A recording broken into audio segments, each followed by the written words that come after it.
آیا کرتے تھے کہ جب بیٹھو تو 10 دفعہ استغفار، گناہوں کی معافی، 10 دفعہ درود شریف. پھر کیا کرنا ہے؟ یہ بہت اہم اس میں سبق ہے، اس لیے میں یہ بتا رہا ہوں کہ کیا یہ ہمیں نصیحت کرتے تھے. پھر کیا کرنا ہے؟ یہ مراقبہ کرنا ہے کہ جب تک کسی باغیچے سے جھاڑیوں کو صاف نہ کیا جائے، پھول بوٹے اس میں پیدا نہیں ہوتے. تو جب تک دل میں دنیا کے جو گٹر اور دنیا کے محبت کے جو گٹر ابل رہے، اس کو گٹر ہی کہا کرو، دنیا مردار کی محبت کی کیا ہیں؟ یہ گٹر ہیں. دنیا مردار کی محبت کے گٹر یہ جب تک بند نہیں ہوں گے، اللہ کی محبت کے چشمے نہیں پھوٹیں گے. ایک ہی سوراخ سے گٹر کا پانی بھی نکل رہا ہو اور چشمہ بھی نکل رہا ہو، کبھی دیکھا آپ نے؟ بولو نا کیا ہو گیا بھائی؟ جس سوراخ سے چشمے نکلتے ہیں ان سے گٹر کے پانی نہیں نکلتے. اور جن سوراخوں سے کراچی میں تو الحمدللہ یہ مثال سمجھانے کی ضرورت ہی نہیں ہے، ہر سوراخ سے گٹر کا پانی نکل رہا ہے. تو کبھی آپ نے دیکھا چشمے ابلتے ہوئے کراچی میں؟ تو جس دل میں دنیا مردار کے گٹر کا پانی ابلتا ہو، اس دل میں اللہ کی محبت کے چشمے نہیں پھوٹ سکتے. تو یہ حضرت فرماتے تھے یہ مثال سوچیں. کیوں سوچیں؟ آگے بتا رہا ہوں میں. پھر ایک اور مثال سوچیں، اور یہ ہمارے سب اکابر بتاتے رہے ہیں، صرف ہمارے حضرت کی بات نہیں ہے. دوسری کیا مثال؟ کہ جب سفید کپڑوں کو نیل لگایا جاتا ہے اس میں چمک پیدا کرنے کے لیے، تو پہلے میل کچیل کو صاف کیا جاتا ہے. ڈائریکٹ نیل نہیں لگا دیا جاتا ورنہ عجیب سا لگے گا. پہلے اس کا میل اتارا جاتا ہے، اس کے بعد اس میں برائٹنس پیدا کرنے کے لیے، اٹریکشن پیدا کرنے کے لیے، اس گند اور میل کچیل کو دور کرنے کے بعد پھر اس کو نیل کے پانی میں ڈبویا جاتا ہے. پھر کیسا اجلا اجلا اور چمکتا ہوا نظر آتا ہے وہ. تو جب تک دل میں اللہ کے غیر کی محبت کا گند صاف نہیں ہوگا، اللہ کی محبت کے نیل سے دل چمکدار نہیں ہوگا. یہاں تک کھوپڑی شریف میں بات آ گئی ہوگی میرا خیال ہے. پھر حضرت فرماتے تھے پھر اس کے بعد کیا کرنا ہے؟ ابھی تو یہ سوچنا ہے نا، سوچنے کے بعد کیا کرنا ہے؟ پھر اس کے بعد قبلہ رخ بیٹھ کے لا الہ الا اللہ کی ضرب لگانی ہے. آپ لوگ یہ کام نہ شروع کر دیں، وجہ میں بتاؤں گا آخر میں. لا الہ کرتے ہوئے کیا کرنا ہے؟ دائیں طرف سر کو لے کے جانا ہے، اور توجہ یہ کرنی ہے کہ دل سے لا الہ کا مطلب کوئی معبود نہیں، کوئی محبوب نہیں، کوئی بھی نہیں ہے. دل سے کیا کرنا ہے؟ سب کو نکال کے باہر الا اللہ. پھر واپس گردن کو لانا ہے اور دل پہ چوٹ مارنی ہے. کس کی؟ الا اللہ.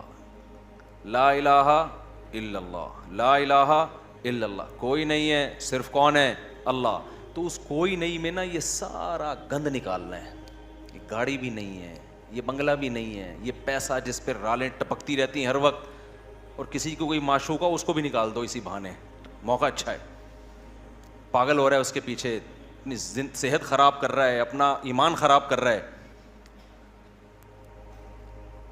تو لا الہ دل سے باہر، الا اللہ صرف کون؟ اللہ. جب بار بار یہ ذکر ہوتا ہے نا، لا الہ الا اللہ، لا الہ الا اللہ، لا الہ الا اللہ، لا الہ الا اللہ، لا الہ الا اللہ، آہستہ آہستہ ذہن بننا شروع کہ میرا معبود اور میرا محبوب کون ہے؟ الا اللہ، بس اللہ ہے. اس پہ میرا خیال ہے کسی کو علمی لحاظ سے اشکال ہو سکتا ہے، بھائی اس حدیث، اس ذکر کا اور اس اسٹائل کا قرآن و سنت میں کوئی ثبوت، اس ذکر کا تو ہے لا الہ الا اللہ کا، اس اسٹائل کا تو کوئی ثبوت نہیں ہے. تو خوب سمجھ لیں کہ بطور علاج جب کوئی چیز کی جاتی ہے نا، اس کو تصوف میں شغل کہا جاتا ہے. ایک ہوتا ہے ذکر، ایک ہوتا ہے شغل. تو جو بطور علاج کے جو چیز کی جاتی ہے، مائنڈ بنانے کے لیے کی جاتی ہے، اس کے لیے ثبوت کی ضرورت نہیں ہوتی، اس کے لیے ثبوت کی ضرورت نہیں ہوتی. اس کو سنت اگر کوئی سمجھے گا تو پھر کیا ہے؟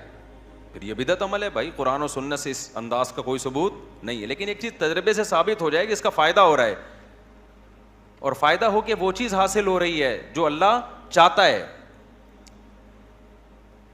تو پھر اس کے لیے ثبوت کی ضرورت نہیں ہے. ہاں اگر یہ اجتماعی سطح پہ لوگوں کو بلا بلا کے یہ سیٹ اپ شروع ہو جائے نا تو پھر یہ بدعت کا ذریعہ ہونے کی وجہ سے کیا ہوگا, پھر ناجائز ہوگا. تو آپ یہ کام نہ کریں, کوئی بدعت نہ بن جائے نہیں, لیکن ایک کام آپ لازمی کر لیں, جو میں نے اتنا لمبا چوڑا آپ کو یہ پورا طریقہ بتایا نا, آپ یہ نہ کریں یوں گردنیں, بعض لوگوں کے فرما بھی ٹیڑھا ہو جاتا ہے اس سے, یوں کرنے کے بعد پھر اٹھ ہی نہیں پا رہے نا, وہ ایسے ہی ہو گئی. تو یہ کام نہ کریں, بدعت کا کوئی ذریعہ نہ بن جائے. جب تک کسی شیخ سے باقاعدہ اصلاحی تعلق نہ ہو اور اس کی ہدایات اور رہنمائی نہ ہو, خود سے یہ کام نہ کریں. ایسی چیزوں سے بدعتیں پھر پھیلتی ہیں سوسائٹی میں. تو آپ نے کیا کرنا ہے, اللہ سے تعلق بحال کرنا ہے نا, تو اس کے لیے میں طریقے بتا رہا ہوں آپ کو. روزانہ صبح اور شام میں لا الہ الا اللہ کے ذکر کا معمول بنانا ہے. 10 دفعہ کم سے, دیکھو تبلیغ والے تسبیح بتاتے ہیں, تیسرا کلمہ 100 دفعہ, 100 دفعہ استغفار, 100 دفعہ درود شریف, صبح بھی اور شام بھی. اصل تو یہ ہے, کیونکہ تیسرے کلمے لا الہ الا اللہ خود بخود آ گیا ہے. میں اس سے بھی آسان پیکیج بتا رہا ہوں. اصل تو وہ ہے جو تبلیغ والے بتاتے ہیں. میں کیا بتا رہا ہوں اس سے بھی, کہ یار وہ نہیں ہوتا تو لا الہ الا اللہ ہی بیچ میں سے نکال لو نا, اسی کا وظیفہ پڑھ لو, اسی کو پابندی سے پڑھ لو. تو جتنے یہاں مرد اور خواتین آج بیان سننے کے لیے آئے ہیں, آج سے عزم کریں کہ ہم نے روزانہ کم سے کم 100 مرتبہ صبح اور 100 مرتبہ شام لا الہ الا اللہ کا ورد کرنا ہے. اچھا, ذکر میں اصل یہ ہے کہ آہستہ آواز سے کیا جائے. جہرن ذکر کو شریعت نے پسند نہیں کیا, لیکن اگر دل لگانے کے لیے, معنی اور مفہوم کا تصور دماغ میں بٹھانے کے لیے کوئی ہلکی آواز سے جہر کر لیتا ہے, ہلکی آواز سے, بہت شور شرابہ نہ ہو, تو اس میں بھی کوئی حرج نہیں ہے. تو آپ نے کیا کرنا ہے, یہ 2 مثالیں صبح سوچنی ہیں, صبح کے وقت کر لیں اور شام کے وقت کر لیں. بیٹھیں قبلہ رخ ہو کے, 10 دفعہ استغفار اپنے گناہوں کو یاد کر کے, 10 دفعہ درود شریف پڑھ لیا, اس کے بعد ہلکی آواز میں لا الہ, مزے لے کے ذکر کرنا ہے, ترخانہ نہیں ہے. 100 دفعہ نہیں ہو رہا نا, 50 دفعہ کر لو. وہ کام جو تھوڑا ہو پابندی کے ساتھ ہو, اللہ کو زیادہ محبوب ہے اس کام سے جو بہت زیادہ ہو لیکن اس کی پابندی نہ ہو. تو کیا کرنا ہے, ہلکی آواز سے لا الہ الا اللہ, لا الہ الا اللہ. اور تصور کوئی نہیں ہے, لا الہ کا مطلب, اللہ قرآن میں کہتے ہیں افرأیت من اتخذ الہہ ہواہ, تم نے ایسے لوگ دیکھے جن کا معبود ان کی خواہشات ہیں, خواہشات کو اپنا خدا بنایا ہوا ہے. تو لا الہ میں آپ نے کیا تصور, میری خواہشات میرا خدا نہیں ہے. جس کے دل میں بھی, وہ ہر آدمی کو پتا ہے مجھے کس سے زیادہ عشق چڑھا ہوا ہے آج کل, گاڑی سے زیادہ ہے, بنگلے سے زیادہ ہے, بحریہ ٹاؤن سے زیادہ ہے, یہ کس سے ہے, جو گھسا ہوا ہے نا دل کے اندر. کسی کو کسی چیز سے ہوتا ہے, کسی کوئی, یہ جو عاشق ہوتے ہیں نا جن کو حرام عشق ہو جاتے ہیں, ان کو کہا جاتا ہے اس محبوبہ کا تصور کر کے دماغ سے نکالو جو حرام عشق ہے. سمجھتے ہو کہ نہیں سمجھتے؟ تو آج سے یہ وعدہ کرتے ہیں کہ نہیں کرتے, 10 دفعہ استغفار, 10 دفعہ درود شریف. پھر یہ مثال بھی سوچنی ہے کہ جب تک جھاڑیاں صاف نہ کی جائیں, پھول بوٹے اس کھیتی میں پیدا نہیں ہوتے. تو میں نے بھی جب تک یہ گند اپنے دل سے نہیں نکالوں گا نا, اس وقت اللہ کی محبت کے چشمے نہیں پھوٹیں گے. اسی نیت سے کہتا ہوں لا الہ کوئی نہیں ہے الا اللہ, صرف کون ہے, خدا کی قسم لا الہ الا اللہ. اگر آپ نے چند مہینے کر لیا, اتنا فائدہ ہوگا کہ آپ کی زندگی تبدیل ہو جائے گی. اور جتنے نفسیاتی ڈاکٹر جو آپ کو مختلف قسم کی ڈپریشنوں کے علاج بتا رہے ہیں نا, سارے فیل ہیں اس کے سامنے, لیکن شیطان کرنے نہیں دیتا کام. 2 دن کریں گے صوفی بن کے بیٹھ جائیں گے, اس کے بعد اب یہ تو ایسی, تو کچھ فائدہ تو ہو نہیں رہا. چھوڑو یار, اللہ کا نام لینے کی توفیق تو مل رہی ہے نا, فائدے کو مت دیکھو.